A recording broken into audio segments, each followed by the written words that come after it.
Welcome, Lund loyalists, YouTubers watching on John Lund Unleashed and the Bay Area Sports Collective, those watching on X and Instagram and listening on Apple and Spotify. It's John Lund Unleashed and 𝐿𝐿_Unleashed.com. Brought to you by 𝐟𝐸𝐵 Cosmetic Surgery and Laser Center. Right now featuring amazing stem cell technology. For all your pain and for the guys, check out the latest in low T and testosterone therapy to make you feel like yourself again. 𝐟𝐸𝐵 Cosmetic Surgery and Laser Center at 𝐟𝐸𝐵Cosmetic.com. Now, all juiced up and ready to go. Here's Johnny.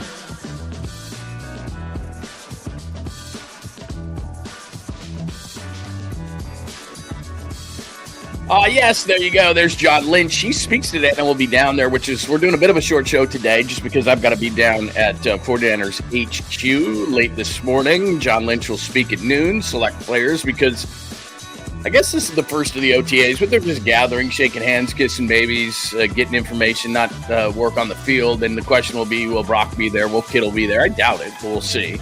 Some other guys probably won't be there as well. I doubt we see Fred Warner. Some of those stars don't need to be there right now, and I'm not panicking over it, so we'll discuss. The reason why I have Mason Graham up there from Michigan is there's a word, maybe Todd McShay, I think, is throwing it out there, that he could drop to 11. That would be a dream scenario for the 49ers. I think that guy's really good, but because teams get enamored with everything physical around draft time, which is the whole reason that Brock Purdy drops to 262, he could drop there according to some, and that, like I said, would be a dream scenario for the 49ers. We got a ton of stuff to get to, not a lot of time to get there because, like I said, I got to get on the road, head out to Santa Clara. I'll be down talking to John Lynch and some of the players, and I will post all that stuff. So first and foremost, before we get to the chalkboard, before we get out to the chat line and welcome everybody and do roll call, welcome to episode 122.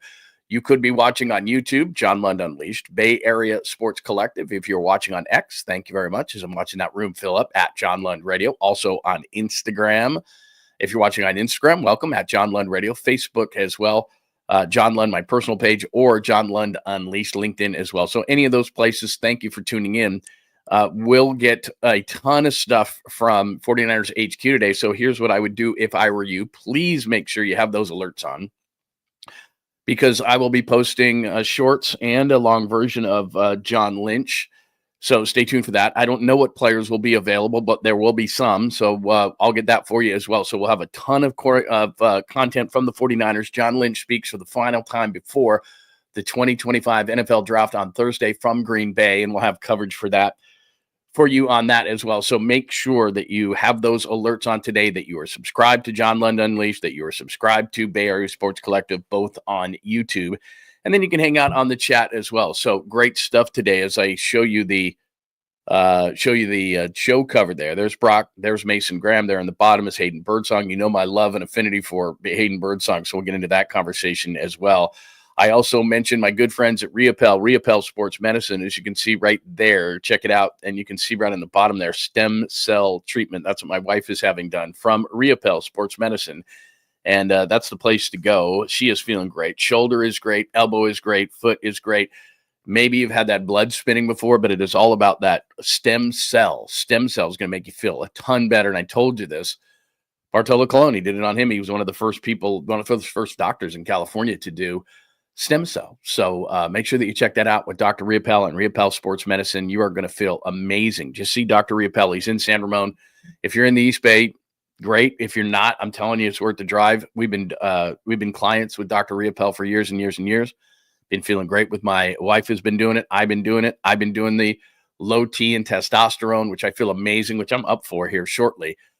Just do a quick blood test, and then Dr. 𝐟𝐸𝐵 will give you the exact amount, not going crazy. It's not anything like that. And you're going to feel like your old self again. Metabolism goes faster. Your personality comes back. You just feel better. You have more energy. And that's what low T is all about. And it is so simple. He makes it so simple. Quick blood test. And then they do a short procedure that's going to last for like 4 months at a time. So you have to do it a few times a year, and you'll feel like yourself again. So Dr. 𝐟𝐸𝐵 Sports Medicine, make sure that you check him out. There's Dr. 𝐟𝐸𝐵 right there. Make sure that you check them out. They're in San Ramon. And like I said, East Bay, you're right there. If you're not, totally worth the drive. Tell them I sent you over. Dr. 𝐟𝐸𝐵 is the best. All right, let's get to everything before roll call. Here's the chalkboard today. And I got a lot of great stuff for you today. John Lynch speaks, as I said. I'll have that for you. First OTAs, not on the field, just kind of gathering together again. People are going to make a big deal if Brock isn't there, George Kittle isn't there. They're working on deals. This is the way the offseason works. I think we are all nervous because of what happened last year with Trent Williams and Brandon Ayuk. That's not going to happen this year. Brock wants to get it done. Niners want to get it done. It will get done. It gets clicks and people to talk and everything. So the local media especially is going to make a bigger deal than it is. It is not deadline day today. Deadline spur action. We are not at deadlines for Brock Purdy. He does not have to be here right now. I think that it would be great if he were, because he's the leader of the football team, but you got to work out a contract. I'm not panicked at all.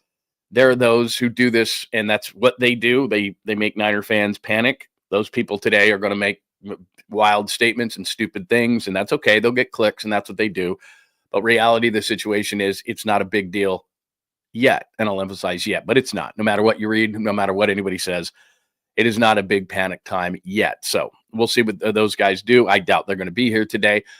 Mason Graham, this mainly comes from Todd McShay, so I'll get into that in a minute. 49ers trades. I popped that up yesterday, and then we heard yesterday that the Niners would be interested in said trades, and it makes a lot of sense. I'll explain more of that. This really cool thing that I went down a rabbit hole on. There's this guy that's a friend of mine. His name's Rick Goslin. He writes for the Dallas Morning News, has for years and years and years and years and years. And a lot of people outside of Mel Kiper, who is seen as maybe the godfather media-wise of the draft, Rick Goslin's been covering this stuff forever. And he did one of the coolest things that I've seen if you're a draft dork like me, which is he did the all-time from 1 to 265, the best picks in the history of the draft at each number, at each pick. So, for example, you have Ronnie Lott at number 8 as the best number 8 pick of all time. And I wasn't going to put all of these up on there, and I really didn't. The Niners, by the way, had the most picks, great picks, all-time picks than any other team, and I'm going to pop some of them up on the board. It's just fun to do. So all-time draft. The Giants win. Hayden Birdsong was great. Flores, Lee, so the same old guys who've been doing it offensively, but Birdsong especially, I got to get into that conversation. What makes Hicks start today really important as we go down the chalkboard. Not a lot of news on the Warriors, but we'll mention them because it's a big deal. The Dallas GM, Nico Harrison, could not be I got to be honest, more dumb, more stupid, and not understanding the market, which you have to do. You have to understand your fan base. I told you what was going to happen when Luka got traded. I told you the very next day. And for this guy to not be dialed into that is unforgivable. I'd fire the guy. The NBA poll is out of the players. There's a couple that involve the Warriors. I'll get into that random stuff. We may not have time for a caboose today because, like I said, I got to jump and get down to 49ers HQ so I can give you the insight into the 49ers draft. So that's what's going on today on a Tuesday edition of the show. Let me say hello to everybody and good morning, good morning, good morning, good morning. But look at that. Look at the people in here today. Very nice. Very impressive. Skills is here today. Skills, I got your email yesterday. Thank you for that. Appreciate it. Tacky, good morning to you. Colin, nice to see you, man. Let's see. Jazz fan is up and early today. That is awesome. Thank you very much. Daniel is here today. Hurley Bird, good morning. Vernon, hello to you, Vernon. Francis is here today. Enrique Scott, good morning. Good morning. Joy, I'll get to more of these comments after I get through everything. Rockin' New Era 84 is here. Good morning. These are all people that are in the chat when we've put together a great community on YouTube. So if you want to jump in here, it'd be awesome. Taylor, good morning to you. If you've not been in the chat before, please say hello to us so that we can acknowledge you. Great chat room, great people that are here. Fiend, it is good to see you. Jake, Nathan, great to see you, my friend. I think I got a comment from you yesterday. I really appreciate it. Mark, good morning, good morning, good morning to you. Bebop Jones, what's going on, man? Yeah, nice splash there. That was very nice. I love the avatar, as I've said before. What else do we got? That's it for now. We'll say good morning to everybody as you come in. Please say good morning to everybody. Really appreciate it. As we always say, please subscribe to John Lund Unleashed. Have those likes. That really helps the algorithm find us. So please hit that like button on the show right now if you would. And don't leave us, though. And if you are watching on any other platform like Facebook or X or Instagram, please come over to the YouTube page. Make sure that you give us a subscribe, a like, and keep those alerts on because, like I said, today, go down to 49ers HQ. And I'm going to have a lot of stuff for you that I'm going to post up from the players, coaches, whoever I can get a hold of. And John Lynch in his press conference, and he'll talk about the draft, probably lie. A lot of people will take that as gospel and truth, and they will print that and say, this is what John Lynch said. Why would he tell us anything 2 days before the draft? Just let you know, just a little bit of insight. John Lynch said this. John Lynch said that. He loves his offensive line, loves this, loves that. Remember at the end of the year press conference when he said he wasn't in the business of letting good players like Debo go? They did. So it's lying season, and it's not John Lynch's fault. It's just what happens. It's lying season. I'm just letting you know. All right. Like I said, top of the thing there. John Lynch speaks. I'll give you more. OTAs. I've mentioned this briefly. Brock and Kittle and Warner. I don't expect those guys to be there. This is not on-field work. This is just gathering. Hello.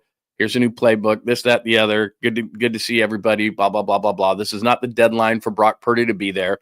Everyone's panicking because they don't know better. The reality is that, as I said, deadlines spur action. So we're not at a deadline.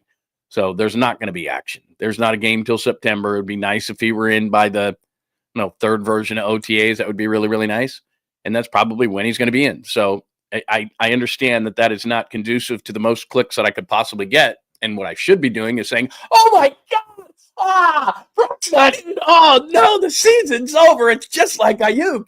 And it's just like Trent Williams. And this is never going to, they're going to have another season. What are they thinking? They're so stupid. That's what would be conducive to clicks. But I won't do that to you because it's just not the deadline yet. It's not. So whatever. People can freak out and people can yell and people can scream. Reality is deadline spur actions and we're not at the deadline. So I think they're having productive talks. That's what I've been told. And they're going to get this thing done. It's just going to take time because it does. And by the way, wouldn't you want to just make sure on both ends when you're talking about this many millions of dollars? Yes. And there's fine print. And I think they're close in terms of the number. Everybody is freaking out saying they're not close on the number. I think they are close on the number. But there's a lot of details. When you get the money, how you get the money, what's guaranteed, all these different intricacies. It's not as simple as, I wrote a few weeks ago or maybe a month ago by now at johnlundunleashed.com. Here's what I think the deal is going to be. And I do. I think everybody's getting 5 years. I think it's going to be around 290. The Niners don't want it to be 300 for optics, which is 60 a year. It'll be just under that. And it'll be between 55 and 60, but it's not as simple as that. Okay, why isn't the deal done? Well, there's all sorts of guarantees and numbers and guaranteed at signings and blah, blah, blah, blah, blahs. And it's not about the overall number. There's a bunch of dumb, funny money in there and those kind of things. So the contract is more complicated than, here's 55 million a year and it's a 5-year deal. And it's more complicated than that.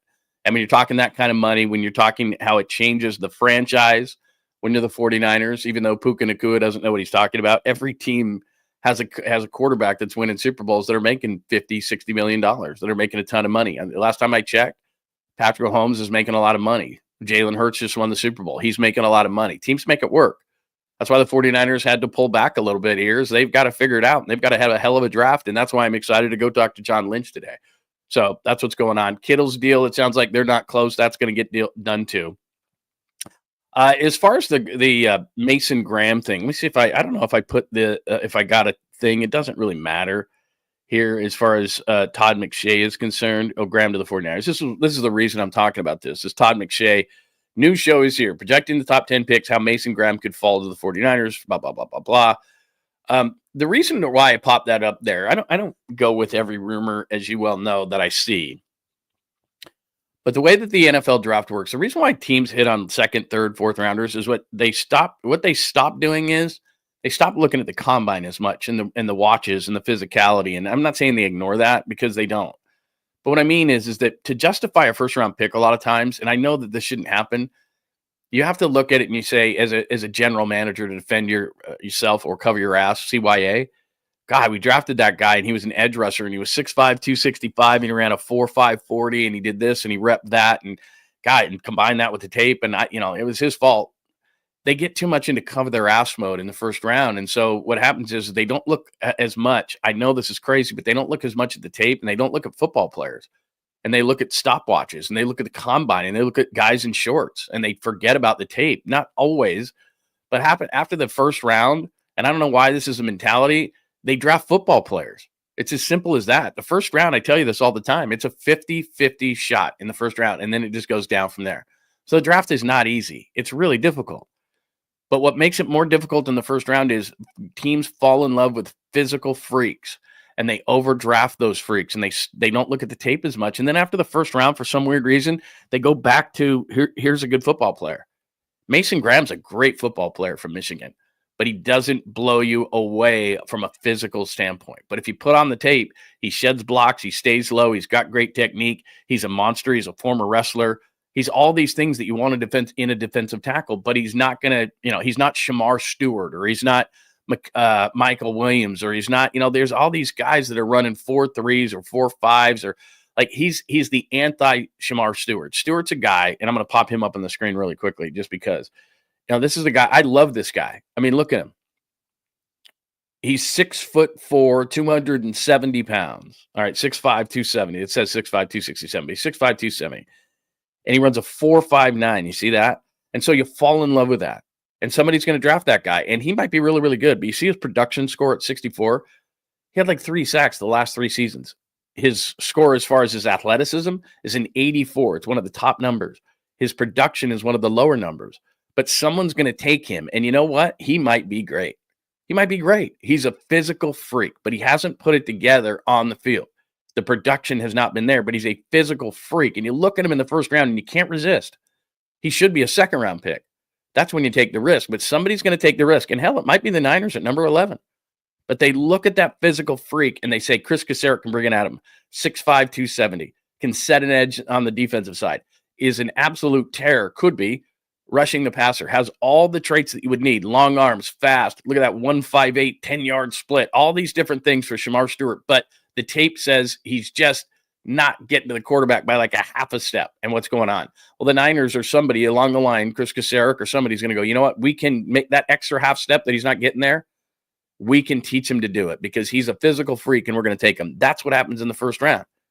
Meanwhile, a guy like Mason Graham, who has proven it, but doesn't have the physical freakness of Shamar Stewart, might get passed over. Now, the key in part of the draft with a guy like that is that Jacksonville's at 5 and they do freaky things. So a lot of people have projected Graham to the Jacksonville. He just doesn't feel like a Jacksonville pick. They take more risks. Now, they have a new GM in there. It's not Trent Baalke. Never met an ACL I didn't like. It's not him. So maybe they go in a different direction. They do solid players. They do take solid players. New England could take him at 4. Jacksonville could take him at 5. If Genty is gone by Jacksonville at 5, then the Raiders could take him at 6. But if he starts to slide a little bit in that range, and all of a sudden, the Panthers at 8, they could take him. New Orleans at 9. If Sanders gets to 9, I think they'll take 𝐿𝐴𝐿 there. That's becoming apparent. The Bears are a bit of a wild card. They're going to go either offensive line, it sounds like, because they fixed their interior of the offensive line. Their left tackle's a free agent after this season, Braxton Jones. A lot of people have projected maybe one of the tackles there, which would hurt the 49ers. But anyway, long story short is all of a sudden Mason Graham could be sitting there at 11. It's 4, 5, and 6 that are key points for him. Maybe somebody says, look, this guy's too good of a football player and he doesn't slide. But I could see it because he's not a physical freak. And if the Niners are sitting there at 11 and that guy's on the board, Mason Graham, I couldn't get to the draft card up fast enough. I don't even know if they do draft cards anymore. I don't think they do. Technology has taken over. I'd love an offensive lineman because there's not a lot of depth along the offensive line. There's a lot of depth along the defensive line. But if that guy's there, he's just too good to pass up. So anyway, there's one thought, Mason Graham. 49ers trades. Now, I popped this up yesterday, and I'm going to do it again because there's word out. We're going to get confirmation or denial, which it doesn't matter to me, what John Lynch says about trades. They're in the market because it's just not realistic to think that John Lynch and company are going to be able to pull off all that they need just in the draft. It just doesn't make any sense. They're not going to get that many guys who are going to be able to come in and play right away of their needs. They need 3 defensive linemen. They need a linebacker. They need, I think, a free safety. I think they need another corner. They need an offensive tackle or guard and maybe center. I think they need a backup running back. Garendo's not quite ready, I don't think, to be number 2. They might need a wide receiver who's mature and could come in and play right away. They could use a second tight end. I mean, there's a lot of stuff that they could possibly need, and they're not going to get it all through the draft. So as you look right there, and I popped this up yesterday, these are guys potentially, and I've red marked some of these guys who could be available, especially for the Giants. Thibodeau, for example, who would be up for a big contract after this year, but you'd worry about that then. They could take Abdul Carter at 3 because it looks like right now Cam Ward's going 1, Travis Hunter's going 2 to the Browns, and then 3, the Giants. Are they going to take Shedeur Sanders? I don't think that high. But let's say they take Abdul Carter. Now you're sitting there with Abdul Carter and Brian Burns, and Thibodeau doesn't fit. Would you go get him for a mid-round pick? I would. I told you Hyatt hasn't really done a lot with the Giants. I would like that. Tyree Wilson is a freak physically. The Raiders took him at 7. I told you about physical freaks. Hasn't worked out. Edge guy. You wouldn't have to give up a lot. Odafe Owe of the Ravens has 3 of his 4 seasons as double-digit sacks. You'd have to give him probably money before you got him, so I don't know if that would happen. But the point is that you're not going to be able to just do this through the draft. And word is that John Lynch is open to doing some trading, especially with their 11 picks. So I would not be surprised whatsoever if they even moved down from 11, got an extra pick or 2, and used some of those extra picks to potentially bring in some veteran guys who might be available from some other teams who haven't gotten paid yet. And they take a year to evaluate whether those players could be paid or not. 3 of those 4 guys that I've red marked there are defensive or edge guys, which I wouldn't mind. Thibodeau is there. Wilson is there. Owe is there. Owe is the most accomplished of the 3, but Thibodeau, to me, who's a West Coast guy, would really fit opposite Nick Bosa. And I know that he's a bit off the field, but still. The other guys that are there, I'm not a huge fan of Pickens. He's a mess. I don't think they would pick him up. But anyway, point is that there could be some potential for the 49ers to make a trade or 2 during this draft because they know that you're not going to be able to get 6 or 7 starters out of this draft. It's just not realistic. Could you get 3 or 4, especially as rookies? We're talking about guys who need to come in and play right away, which to me may alter their draft strategy. Are you going to take a chance at 11 on a guy like Williams from Georgia, the edge, who needs a couple of years potentially to reach his potential? Or are you going to grab a guy, and I don't know that Jalen Walker is going to be on the board, but that's a guy that I think that can play right away. I think there's some guys like that. As I mentioned, Shamar Stewart might be a year away. Do you have the patience? Do you have guys that can play if he's only a part-time guy to start the year? I don't know if you can go high upside guy, or are you going to go a guy? That's why Mason Graham, man, if he's sitting there at 11, you plug him in, he's playing 17 games. I mean, that's just how it is. So anyway, there's the latest on that. The all-time draft, I go down this rabbit hole, right? This all-time draft thing is really interesting to me because, so here's what happened. Rick Gosselin, let me re-explain this. Rick Gosselin, Dallas Morning News for many years. And for a lot of people around the NFL, he, not Mel Kiper Jr. or any of these other people, he's kind of the godfather of the draft. So he's been writing all these things for years. You may not have ever heard of him, but he did this thing that was really cool. And maybe you don't think it's cool, but I do. And what it was is the all-time draft at each position. So, for example, the number 1 overall pick of all time, the best number 1 overall pick in his mind is Peyton Manning. And he went through why. So he does this at every draft position from 1 to 265. And I'm not going to show you all the Niners picks, but the Niners had the most all-time picks, best all-time picks at their draft positions of all time. So, for example, let me give you an example here. The best pick at number 8 all-time in the history of the NFL draft, according to Rick Gosselin, is Ronnie Lott. As you can see right there, 14 season, 192 games. That's what that means, 14, 192. So 14 seasons, 192 games. Hall of Fame, 100th anniversary team, 2-time All-Decade, 10 Pro Bowls, 4 Super Bowl rings. My God. 2 NFL interception champions, 63 career interceptions, 8th all-time. Runner-up, Jim Parker, 1957. What's great about Rick Gosselin is, and what's, I'm not going to say wrong with our media right now, is we just don't go back far enough.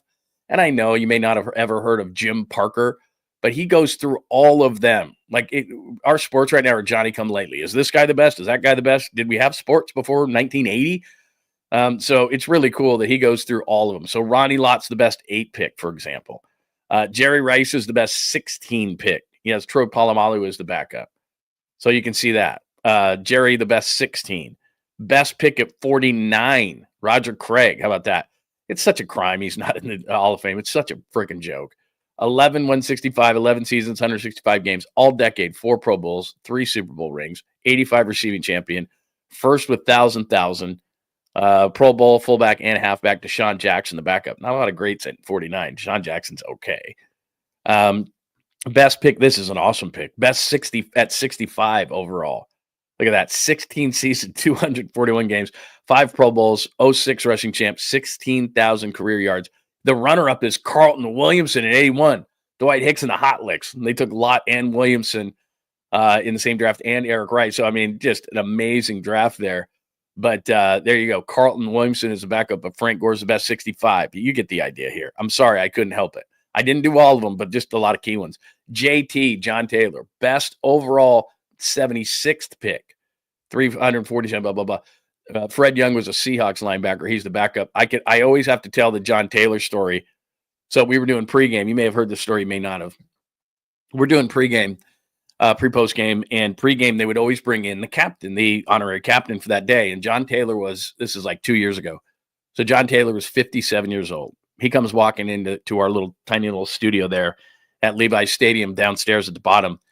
And the guy looks great. I mean, guy looks like he's 30. He's in amazing, amazing shape. 10,000 times better than me. I'm embarrassed. I'm looking at him going, dude, you're like 10 years older than me, and you're just in unbelievable shape.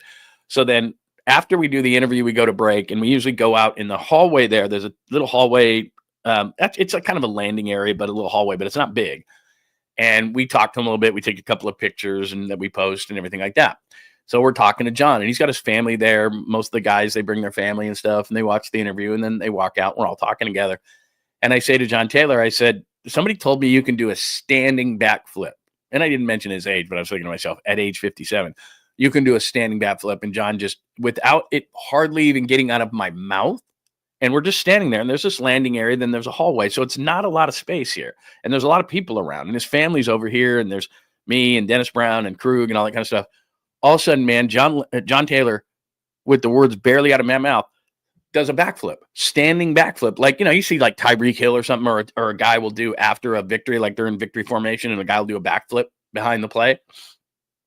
That's what JT did at 57 years old. It was unbelievable. I'm just standing like in awe. He does, I was like, boom. Like, are you kidding? Dude, amazing athlete. Just an amazing athlete. So best pick at 57 is Taylor. This is easy. Best pick at 82. And this might be the best, well, other than Brady at 199, this might be the best value pick of all time. Probably Brady at 199, then Joe at 82. But there you go. 15 seasons, 192 games. All decade, two-time, blah, blah, blah, blah, blah. You see all those kind of things. Unbelievable. John Stallworth, nice pick in 74. But this is what's cool about, like I said, 𝐬𝐮𝐬𝐫𝐿. He goes way back. So Montana, the best 80 at 82. The best at, I skipped one. Hang on. The best at 89 is T.O. 15 seasons, 219. Look at all those numbers. So there you go. Best pick overall. And then 91 is Navarro Bowman. Best pick at 96. This is an awesome pick. Charles Haley. Ron Stone at Dallas. That was a good guard. But anyway, there's Charles Haley at 96. I'm going through these quickly. Michael Carter at 121.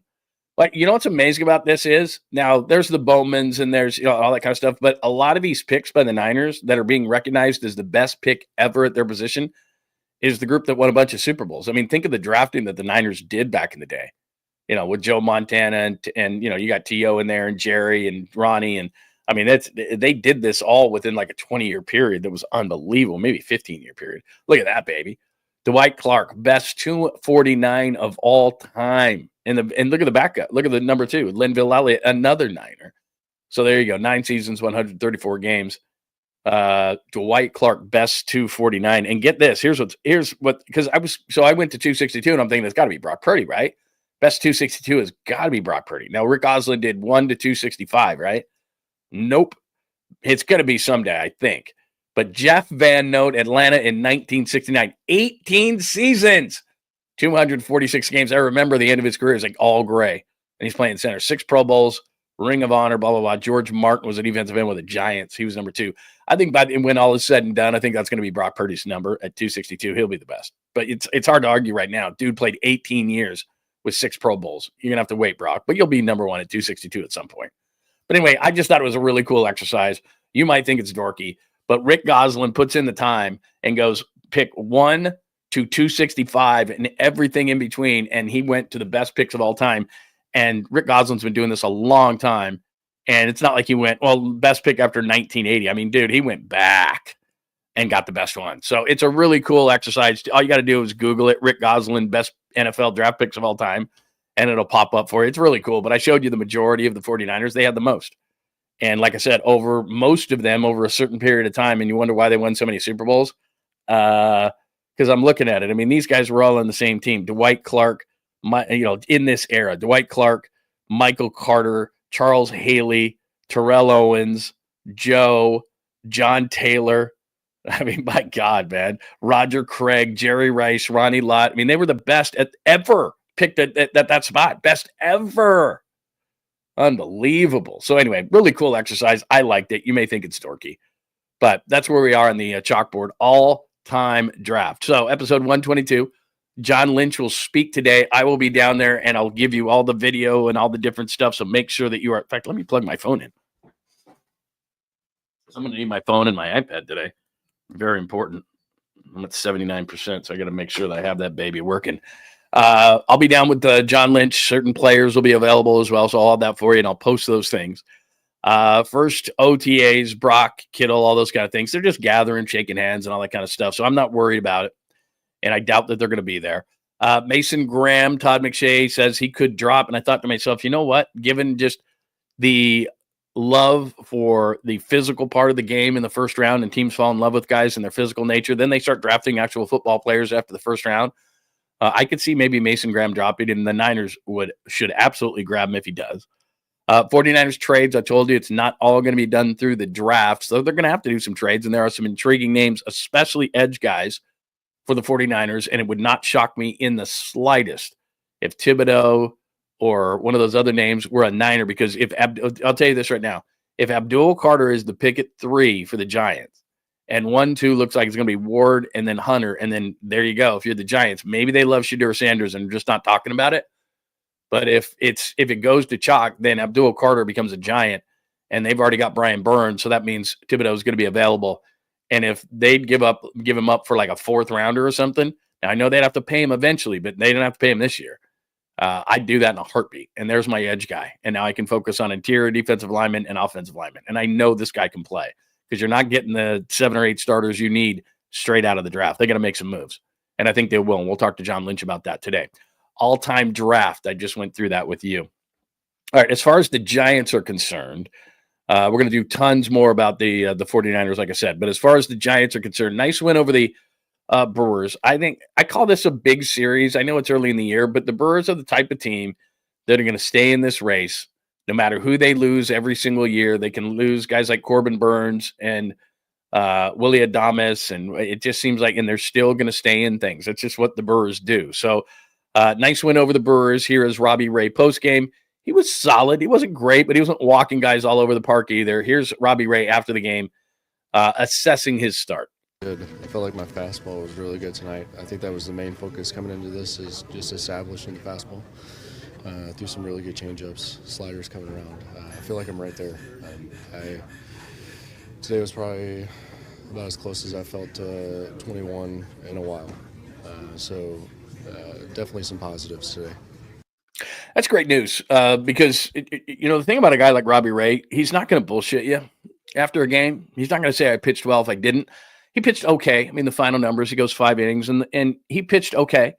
He had, going into the game, 19 in the 3rd innings and 15 walks, so there was something mechanical going on. But if he says he feels good, if he says this is the closest he's felt to his normal self since before the Tommy John surgery, then I think that is really positive news for the Giants rotation. And as we saw over the weekend, and we talked about it late last week, I said, look, the relievers are going to be fine. I know Walker blew a save, but the relievers are going to be fine. They're going to play good defense. They've got too many defenders to not play good defense on this team. They're stealing a few more bases, although they got caught a couple of times last night, and I hope that doesn't deter them from doing that. But I think they'll play a little bit of an old school brand and take some extra bases when they can. They're a pretty good base running team. I think there's a lot of things that they're going to do well. To me, the fact that the starting pitching wasn't off to a good start, I wasn't overly nervous, but there were certainly things in the rotation. So now, since that last Friday, that it was like, this rotation better get it together. Logan Webb put out a great outing on Friday. Didn't win. Got beat 2-0, but still, he pitched great. Landon Root was phenomenal on Saturday. Justin Verlander was really, really good on Sunday.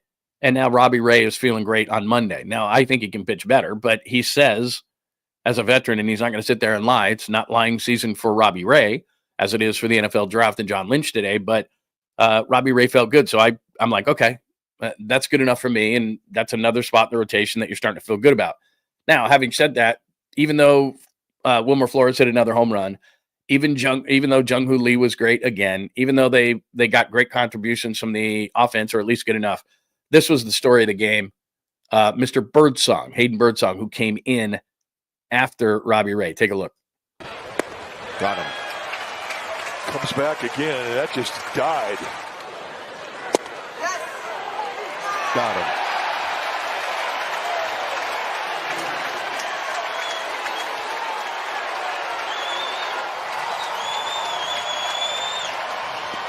Got him. Wow. That'll end the inning. The kid is special. There's just no doubt about it. And he's pitching a certain role, but don't get it twisted. Whomever starts to struggle within this rotation, there's just no denying this kid. And every time he takes the mound, he looks better and better and better. And you can see by his demeanor, it doesn't surprise him. You know, I told you this before. I talked to him a few times last year. We had him on the patio with Papa and I for, 10 minutes or whatever. Super mature guy. Talked to him before we were on the air, because these guys, what happens is Papa's on one side, I'm on another, and then there's an end part of the table and they sit by me. So we had about a 5-minute break, and I just talked to him about, his upbringing and pitching and how he feels. And the guy's like a flatliner, which is great. I don't mean that in a negative way. I mean it in a positive way, because nothing seems to get to him. And you see after the mound there, he expects to do these things. His stuff is nasty. He's throwing at 98. He's got an absolute bend. These guys are up there going, what in the hell? This guy's got great stuff. And he's got the mentality to back it up. And he's big, and he knows how to pitch. I'm not saying that he's a finished, polished product right now, but if somebody slips up in the rotation, this kid's ready. And so to me, Hicks' start tonight is important. Just like the others have been important, and they all came through over the last 4. But here's the last guy in the rotation. He's got a 6.07 ERA. He had a great first game, at least, to his standards, a great first game. And then from there has struggled. Now, I know last time out, he went through 7 innings, gave up 5 in the first, and then 6 really solid innings. So based on last impression, you'd say, well, he pitched pretty good last time. I'm not erasing the 5 earned runs in the first inning. I like Jordan Hicks. I'm not anti-Jordan Hicks. And just because I think he's better suited to a 7th inning role where he can throw 102, 103 miles an hour and blow dudes away, and with Duvall and Walker and Rogers and the type of guys they have in that pen, the way that Eric Miller's off to the start, I think they could really have maybe the sport's most dominant bullpen, or damn close to it, with Hicks. But they're going to keep him in the rotation, and I understand that. But if he struggles tonight, I don't know how much longer you can hold off Hayden Birdsong. He's just been that good. And it's not only is his stuff good, it's the mental makeup. It's that you just saw it right there. The stuff is awesome, but he walks off the mound like, yeah, and what? Like, that's what I'm supposed to do. He's 23 years old. He's ready. So there's going to be an injury at some point. Justin Verlander's 42. Robbie Ray is still fighting back from Tommy John, even though it looks better and better every time he gets out there. There's going to be something that's going to happen. Logan Webb's going to be Logan Webb, and then the rest of the rotation. That's why you need 7, 8, maybe 9 guys, during a season. You might need more. When you really win at a high level, means that you're just going through a rotation. You're not having injuries. But there's going to be an injury. There's going to be an ineffectiveness. I'm watching Jordan Hicks tonight if I'm the Giants, because, as I said, if you want to, first of all, you've got to think as we're going to stay in the divisional race. It's not like me and you, where we go, the Dodgers are going to win the division, so they've got to play for a wild card. That's not how they're thinking. They're thinking to themselves, okay, we don't have a whole lot of room for a margin for error here. Padres in our division, Dodgers in our division, Diamondbacks in our division. We don't have a lot of room for error here. That's what they're thinking first. They'll go wild card a little bit later, and you and I will probably overanalyze that at some point. But reality is that they're thinking division first, and they don't think they're not going to cede anything to the Dodgers. So Birdsong's going to be in there sooner rather than later. I think he's just that good. And once he gets a spot in the rotation, I don't think he's going to give it up. So we'll see. And I've talked about the depth, down at AAA and Harrison and all these different guys. That's fine. But right now, it's becoming apparent to me that it's cool that Birdsong is in the pen, and what he did last night was great. But to me, Hayden Birdsong is going to be a starter in this rotation. So if I'm Jordan Hicks tonight, I better be good, because I'm not going to wait a long time if I'm the Giants. If Jordan Hicks isn't great tonight, if he's a 5 and fly and they struggle, Hayden Birdsong's sitting there, and he might be next in the rotation. I'm just saying. And you could put Hicks in the pen, and all of a sudden, or he could be a long guy. Hicks would be a great long guy. So anyway, we'll see. I'm not kicking him out of the rotation yet, but Hayden Birdsong is special. That's all I'm saying. Hicks start, I mentioned. Birdsong, I just mentioned. Warriors. I'll mention Warriors today. There's nothing new, really. And I don't just talk things to talk things. There's nothing new on the Warriors front. I said what I said yesterday. I really think that the rest is such a huge deal for the Warriors. Getting from Tuesday to Sunday was massive. Jimmy Butler talked about it after the game. I played that for you yesterday. now getting the days from Sunday. So yesterday, I'm sure they got together, light shoot around, watch some film. Today, will probably, it being Tuesday, they'll do a little bit more film, and then they'll get on the floor and they'll execute some things, some adjustments that they want to make, some things they think that Houston will adjust to. Tomorrow before the game, and not a lot of times, they probably won't do a shoot around the game day of because they're a veteran team. So, I mean, they're going to get off their feet a lot, and they're not going to go through hard practices or anything. You don't need to do that at this point. You're basically looking at things and saying, look, this is what they did. I mean, it's going to be half of their discussions are going to be about offensive reboundings. Other things are going to be about trying to defend 𝐮𝐬𝐿 a little bit better, which is going to be difficult because they're just at a size disadvantage as far as Draymond Green. Things that Houston may change. They're going to try to get off Jalen Green and Fred VanVleet early. I can guarantee it. They're going to run plays for them. They're going to set screens. They're going to try to get those two guys early because 𝐮𝐬𝐿 can get his stuff anytime. It's getting confidence to a young guy like Jalen Green that you can do this at the playoff level. Fred VanVleet knows he can, but still, I wouldn't be shocked if there was a couple of things where they said, okay, let's get VanVleet going. He sees the first couple go through. He's a different dude. He was 4-19, 2 of 13 from three. Jalen Green had 3 points at the half, scored 7 for the game. Houston can't win this series like that, so they know that. Executing better in the half court, Houston's going to try to, I think, try to run a little bit more, even kick the pace up a touch. So those kind of things we'll see. Defending Curry, they're going to try to find different ways. But again, at this point of his career, Steph's seen it all. They'll probably try to be more physical with Steph. I was kind of surprised in game one that Dillon Brooks wasn't more of an irritant on Draymond Green. I might see that.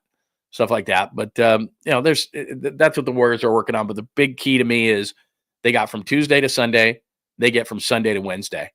And this is my thought on this whole thing is this is the series right here. If they win game 2 against Houston, even though VanVleet's a veteran, even though Steven Adams is a veteran, even though Dillon Brooks is a veteran, they're going to win this series if they win this game. They're going to be up 2-0. They're going to be going home. Maybe even if they split at home, they're up 3-1 on Houston at that point. I don't think a young team like Houston with guys like 𝐮𝐬𝐿 and Amen Thompson and Jalen Green, who hadn't played in the playoffs before game 1, I just don't think that they're mentally tough enough to come back from that kind of a deficit. You just lost 2 games at home. What are you thinking when you're getting on the plane? We can't win this series because at that point, if they win on tomorrow night, at that point, you're going to have to beat the Warriors for the next 5. For the next 5, you're going to beat the Warriors for the next 5. I mean, I don't think they can beat them for the next 6, which is what they have to do. But you're not beating them for the next 5. There's no way. So game 2. For all intents and purposes, Houston doesn't win. This series is over. And the Warriors are not going to be one of those teams that says, we got game 1. We're cool. That's all right, man. We don't need to get both. Steve Kerr right now is pedal to the metal because, like I said, what's key for the Warriors? Rest. So if they win game 2, Houston starts to go, they start to kind of get the golf clubs out a little bit. And then let's say they can win this series, 4 games to 1.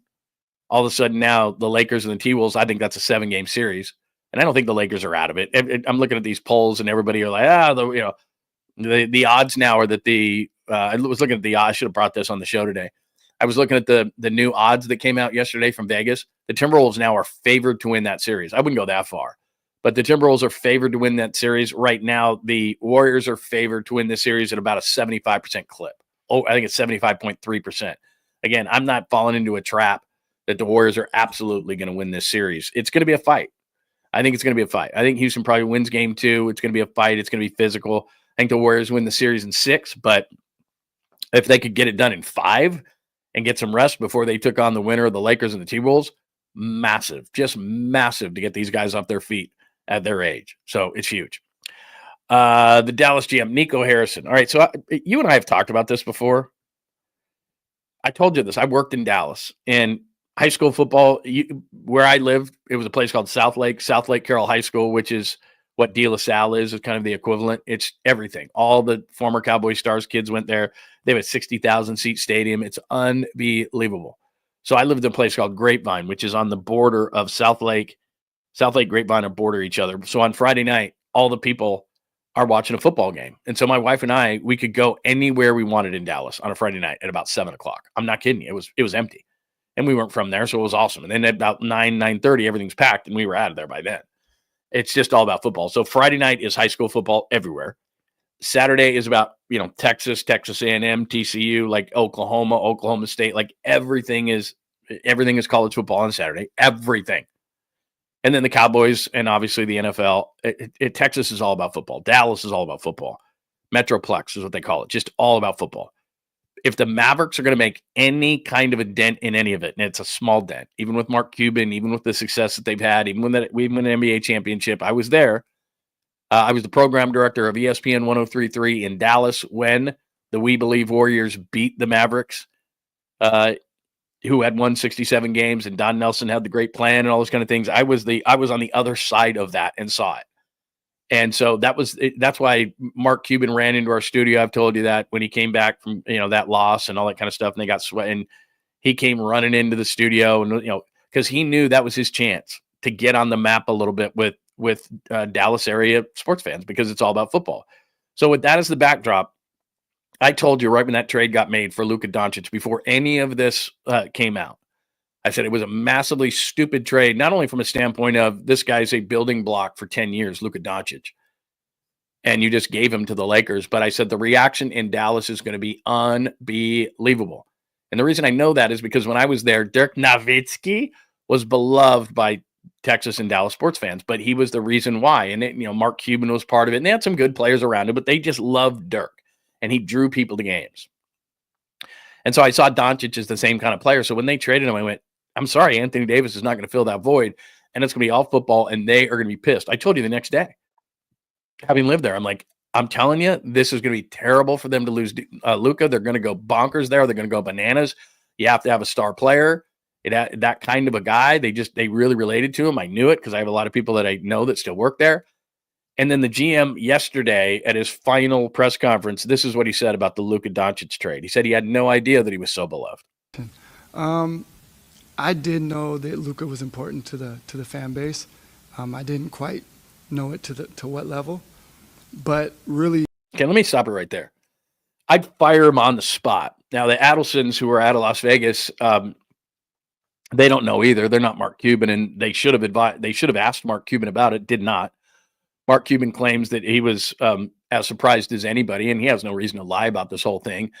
I just don't know, as the general manager of your team, no matter what sport, how you could be so, I don't know, out of touch with the fan base to not know the way that they're going to react. It's kind of like being the general manager of the Warriors and not knowing what would happen if you traded Steph Curry, or to a lesser extent, a Draymond Green. Like, those guys are built into the fabric of the franchise. Now, Luka didn't win championships, but last year he drug them, he put them on their back, and they went to the NBA Finals. And you don't think that this guy in a state dominated by football, that there would be a big backlash like that? You're out of touch, bro. Like, if I'm the owner, I walk right over to the podium at that point and say you're fired. And then I'd say, I'll take all the further questions. Like, how do you not know that? How do you not know in your market what fan reaction is going to be? It's not everything. I told you this many, many, many, many times, and lots of people have said this, but it was the first time I heard it was from Jerry Sloan when I was covering the Utah Jazz 25, 26 years ago. I asked him a question about fan reaction, and he looked at me, and he smoked Camel Studs or whatever they were, Marlboro Reds maybe, and he turned to me with his cigarette breath that blew me away and said, "If you listen too much to the fans, young man, you're going to be sitting with them." And I was a young man at the time, so he was right. He said, "Young man, if you listen too much to the fans, you're going to be sitting with them." Well, it's the same thing. I mean, Nico Harrison's going, well, I can't worry about what the fans think, but you can't be oblivious to it as well. They can't dictate the trades. It's not a democracy. You're running things, but you've got to know what the reaction is going to be like. And this isn't going to end this year. And he said further on that, we think it's a championship team with Anthony Davis when everybody's healthy and Kyrie and blah, blah, blah, blah, blah. You don't get it. Like, you just don't get it. You don't understand roster construction. You don't understand there has to be some sort of hey, if we trade this guy, we might be in trouble as an organization. And not only that, it's just a dumb trade, period. If Mike Dunleavy said that, we traded Steph Curry, we had no idea what the fan reaction was going to be. You got to know that.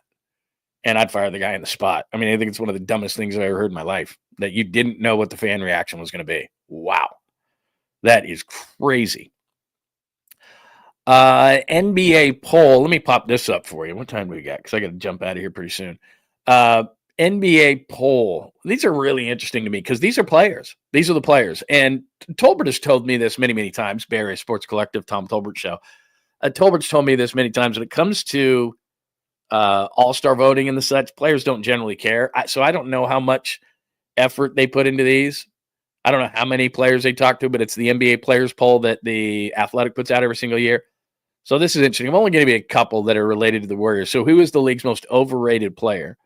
Tyrese Halliburton. That one's kind of interesting. Rudy Gobert. A lot of people, I see that. Trae Young, I can see that. Jimmy Butler is the fourth. Is that right? 1, 2, 3, fourth most overrated player. 5.5% of the people, of the players, excuse me. Draymond Green. What is that? Sixth, tied. If you think Draymond Green's overrated, you just don't understand the game, which I think what happens is a lot of people just don't like Draymond Green, so they put him as overrated. He's not overrated. It just means that if you're just pissed and you don't like him. Jimmy Butler's interesting to me. Jimmy Butler has not been overrated since he joined the Warriors, so I don't know when they did this poll. I think Embiid is overrated. I think Brooks is overrated. George at this point of his career is overrated. I don't think that Hero's overrated. I think Hero's underrated. I think Drew Holiday is underrated. But that's interesting on Jimmy Butler to me, because since he's become a member of the Warriors, he couldn't be more valuable, let alone being overrated. So I wouldn't agree with that. But again, these are the players they know. Halliburton wouldn't seem to be, but by a wide margin, Halliburton is the most overrated according to the league. That's interesting. So there's that. And then here's a positive, and this is positive for the future of the Warriors, because being the best organization would mean that players would want to play for you. Who is the league's best organization? Look at that. 22% of the players in the league, or at least those who were polled, said the Warriors were the best organization, then the Thunder, the Celtics, the Clippers, the Heat. But how about that as the Warriors at 22%? And look, one of the things that Joe Lacob did that was so smart was, and I think because what do you know about the organization? Well, there's going to be word of mouth around the league, so that's part of it. They've been good for so long. That's definitely part of it. But what the players see physically, literally, I should say, is that they see the arena. And so it's a brand new spanking arena. They love it. And one of the reasons why Boston is the opposite, there's a number of things in sports where they give the other team a bad clubhouse or a small locker room, I should say, and players resent it. But one of the things that Joe Lacob did, and it was a talking point when Chase Center opened, because if you remember, it's the eternal pursuit of Giannis, was that Giannis Antetokounmpo came here and said, man, the locker rooms here are amazing, and the facilities here are amazing. So what the Warriors have done, one of the smart things that they've done is, and this is to try to recruit players, I'm sure part of it, is that they've given the other team amazing facilities. So when you come in here, they're not trying to give you this terrible locker room or the lack of facilities. It's upper end, high class, maybe the best in the league, probably the best in the league. So now teams come in, and what's their lasting impression? It's how they were treated personally. They hear word of mouth. Hey, this team sucks, or this team does this, or this team's cheap in this way, or whatever. I'm sure they hear good things about the Warriors because that's how Joe Lacob is. Everything is going to be done first class with the Warriors. That's what they do. So I'm sure they hear that word of mouth. But with everybody, this isn't just a sports thing. This is a human thing.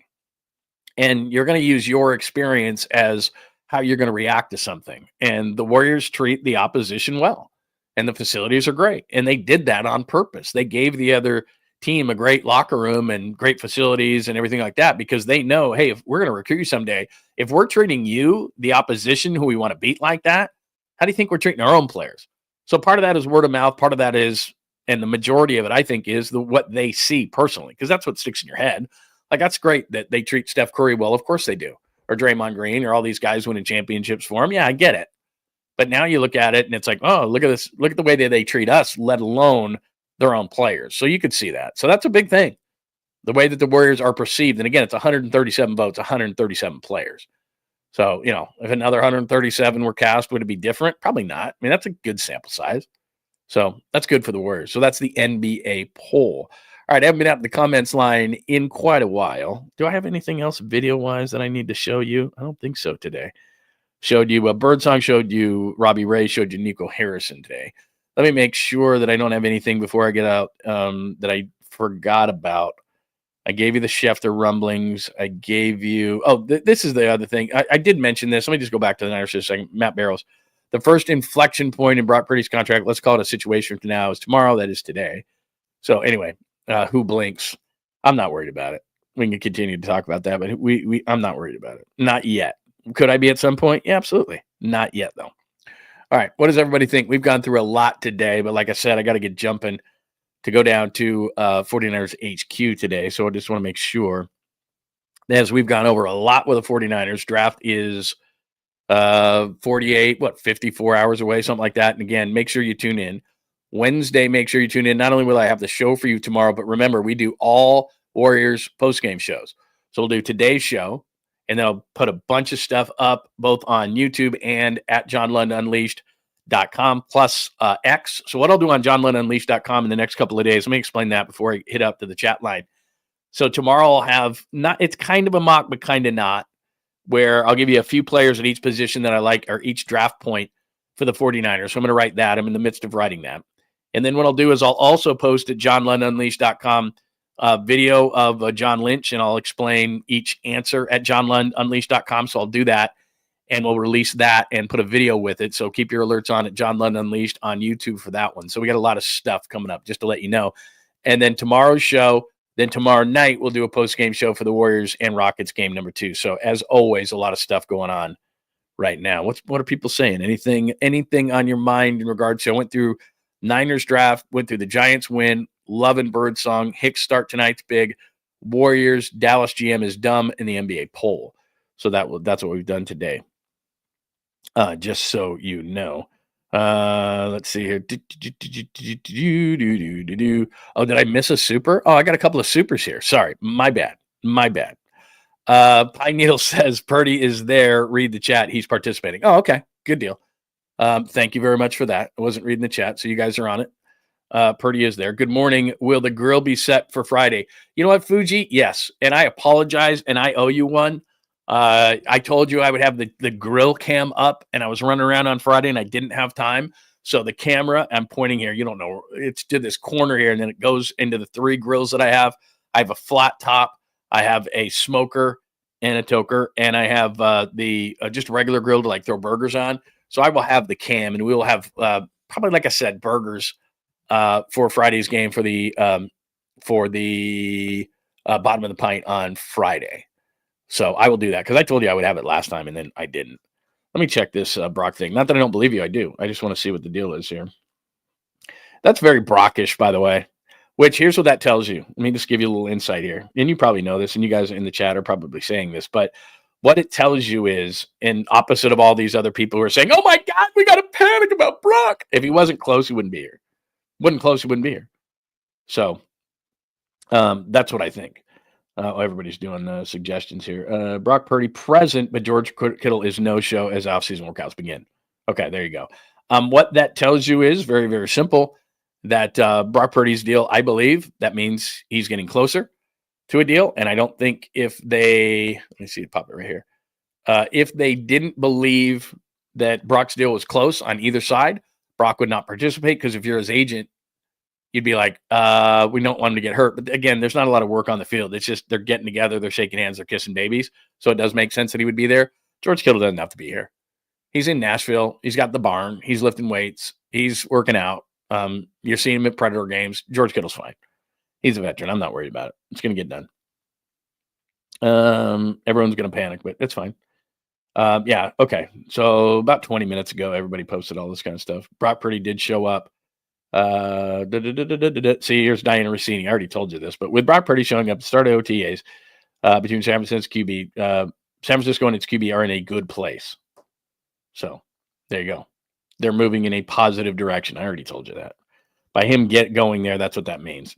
George Kittle, he wouldn't have to show up anyway. So yeah, it's all over the place. Sorry. This is like an hour ago. Schefter said this. My bad. So there you go. All right. I should be watching things. I should be reading your chats. You know what you're doing. I'm an idiot. All right. So George didn't show up. Doesn't surprise me. Brock Purdy did. Doesn't surprise me. He won't be on the field for anything. That's why he can show up in this one. But it does signal to me that things are in a positive direction. And I've talked about that a lot. So there you go. Thank you for those. Thank you, Fuji, for that. I will make sure I'm set up on Friday. I got plenty of time. And Pine Needle, thank you very much. One of many to say that, hey, idiot, read the internet. So I did that. So we're all good. All right, here's what I'm going to do today. I will give you a bunch of stuff from John Lynch and from 49ers HQ. I'll have a bunch of fancy videos. I'll post from down there. I'm going to bring my big backpack that's got all my gear to do shows. If I'll tell you this, I may do this now that I think about it. I have a big backpack full of stuff that I can go live from anywhere. And if it is good enough, if there's enough good information, which I think there will be, please get those alerts on at John Lund Unleashed on YouTube. Because what I'll do is I'm going to do a YouTube exclusive. I'll just commit to it right now rather than hemming and hawing about it. I'll do a YouTube exclusive from down there at 49ers HQ. I'll find a place to do it, even if it's in a corner somewhere, even if it's outside, whatever. I'll find a place so I can get an internet connection. And even if it's a 10 or a 15-minute show, I'll recap everything for you from 49ers HQ. Let's make a deal because I'm cutting the show short today. I feel like I owe you, so that's what we'll do. So later on today, when everything's finished, noon is when John Lynch will speak or is expected to speak. There's going to be players there. So clearly, if Brock is down there, Brock is going to be available. Everybody's going to run after Brock. So I bet we get some Brock. So stay tuned for that. We will get some John Lynch, and we'll have other players. But I guarantee they'll make Brock available because everybody wants to talk Brock. Hey, Brock about the contract. Brock about the contract. Brock about the contract. Brock about the contract. So that's what it'll be. So stay tuned. Keep the alerts on. I can't tell you exactly what time. I'm thinking like in the 2-ish range probably, but it could be before, it could be after. So I'll get all my gear together, and we'll hit the road with it, and I'll give you more stuff from 49ers HQ. So like you said, we do have a Brock sighting. We do not have a Kittle signing. Not worried about Kittle. Not at all. Not at all worried about Kittle. It'll get done. Let's see. What else do we got today? Yeah, look, I apologized. I said you were right. I was wrong. You are smart. I am stupid. I told you. I said. So here's what we'll do. We'll have live coverage from 49ers HQ later on today. Other stuff that we needed to hit today, I think we hit everything. Anything else that I may have missed? Lesson learned again, go to the chat line. The people know what they're talking about. I already apologized, man. You got to say that it accepted or not. Of course. What else do we got? I guess that's it. Great to see everybody today, as always, for a shortened Tuesday edition of the show. Hope everybody had a great job. Read the super. Read the super. I did. I was late. I agree 100%. Good job. I was just cranking through everything today really, really fast. And you got me on that one. So thank you. Let's see. John on a roll still doesn't know Brock is there. Yeah, I was kind of rolling through things today because I had to roll fast and get down there. So like I said, we will give you a bunch of good stuff today. Make sure, and I used to go to that Chick-fil-A all the time, but I'm on a freaking diet, Steve. It sucks. I know the exact one you're talking about. I stop there all the time. I have a great story about that one, by the way. Going down for the national championship between Clemson and Alabama. Trevor Lawrence, of course, versus Bama. And I stopped by that Chick-fil-A because I used to all the time in Santa Clara, right by the stadium. And apparently there must have been some kind of a, they do those packages. There's a hotel right in that parking lot. I'm not sure what it is, maybe a Hyatt. And it was packed with Clemson fans. It must have been a Clemson thing because, both teams are from down south. And the people, you would have thought that was the most popular restaurant in the world. There was people streaming outside. There's normally a really long line, but I thought there was a really long line, so I went in. And the reason I did it is because at the time, Rod Brooks and Bob Fitzgerald were talking about Chick-fil-A and how they wanted Chick-fil-A. And so I thought, well, I'll stop. It was the most packed Chick-fil-A I've ever seen. Everyone was wearing Clemson gear. People were ordering 4 and 5 and 6, 8 sandwiches at a time. It was unbelievable. I was thinking, I'm not going to be able to get a sandwich. And they were going bananas, like just going crazy, getting ready for Bama. And they ended up obviously beating Alabama. But it was the most packed I've ever seen that place, and it was all Clemson fans. Crazy. Let's see what else. Anything else? All right, great stuff from everybody. I really appreciate hanging out. I apologize. I did not look at your supers and get that earlier from Brock. Everybody knows I should. Yeah, it's good. 49er Brian. You know what I would do, 49er Brian, just for the heck of it? You know what's the way to do it? The hack on it all? If you'll pay the extra few bucks for DoorDash, if there's one by you, just DoorDash it. Just DoorDash it. Because you're going to sit in a line that's like 20 minutes long. It's not quite the length of a In-N-Out burger line, but it's long. It's worth it. I would get the spicy. I like the spicy one. The waffle fries are amazing. They do really good macaroni and cheese. But the spicy sandwich, I think that's the go-to. Also, the nuggets are really good. And strips, anything that's like chicken. Don't be healthy. Don't be like, well, like I'm on a diet. Like, I'm not going to go there and get the grilled chicken sandwich. Like, I know that, or the wrap or a salad or something. It's good, but you got to go. If you're going to go, just go for it. And the spicy sandwich with the waffle fries, you just do like even a side of mac and cheese. What else? The shakes are really good there. Amazing. So anyway, yeah, just and if you're going to Chick-fil-A, just go for it. And like I said, DoorDash is a few extra bucks, but then you don't have to wait in the line, and they deliver it to your freaking house. That's worth it to me. Anyway, all right. Everybody have a wonderful, wonderful, wonderful Tuesday. Appreciate, like I said, being called out. Much appreciated. I will make it up to you later today as I head down to 49ers HQ. Remember, please, before I get out of here, remember my good friend, Dr. 𝐟𝐸𝐵𝐿, as you can see right there, 𝐟𝐸𝐵𝐿 Sports Medicine Stem Cell Treatment, as you see right there, Dr. 𝐟𝐸𝐵𝐿. Come out to San Ramon and see me. He is absolutely great, Dr. 𝐟𝐸𝐵𝐿. Not only the stem cell, which you can see there, but also, as I'm doing, the low T, the testosterone treatments, quick blood test, procedure, which only takes a few minutes, and then you're set for like 3-4 months at a time. You only have to do it a few times a year, and you're going to feel amazing like I do. Dr. 𝐟𝐸𝐵𝐿 is absolutely awesome. Does all sorts of other procedures as well. But my wife and I, for a long time, she's been doing the stem cell procedures with Dr. 𝐟𝐸𝐵𝐿, and I've been doing the low T. It's been absolutely great. So make sure that you check out my good friend, Dr. Jeffrey 𝐟𝐸𝐵𝐿 in San Ramon. Absolutely great. Tell him that I sent you over. Not only does he do those treatments, but tons more. So check him out online, and you can see all the great treatments that Dr. 𝐟𝐸𝐵𝐿 does. Please make sure you subscribe to John Lund Unleashed on YouTube, because that show later today is going to be exclusive to YouTube. I'm going to put it nowhere else. So exclusive to YouTube on John Lund Unleashed and the Bay Area Sports Collective. It's going to be just on those two channels. So I know that we're on Facebook right now and Twitch and X and Instagram. It's only going to be on YouTube, YouTube only show this afternoon to give you the latest of what's going on with John Lynch and the 49ers and select players. I'm sure Brock Purdy is going to speak. So Brock is going to say some things. So I'll do that. We're going to post later today and mock drafts and everything like that at johnlundunleashed.com. So make sure that you check that out. And again, subscribe. Please give us the like button. Hit us up on John Lund Unleashed and do it there. Subscribe. Get those alerts on so you know when we're going to go live later on today from Santa Clara. Bay Area Sports Collective. Make sure that you're subscribed there as well. Everybody have a wonderful Tuesday, and we'll talk to you later this afternoon from... Thanks for hanging out with John Lund Unleashed. We'll try to be better next time, though I wouldn't hold my breath. Please like and subscribe on the John Lund Unleashed Pod YouTube channel. Watch live shows weekdays at 8 a.m. on YouTube, Instagram, and X. And make sure to have your alerts on for shows throughout the day or night. All things Lund can be found at johnlundunleashed.com. johnlundunleashed.com. Goodbye!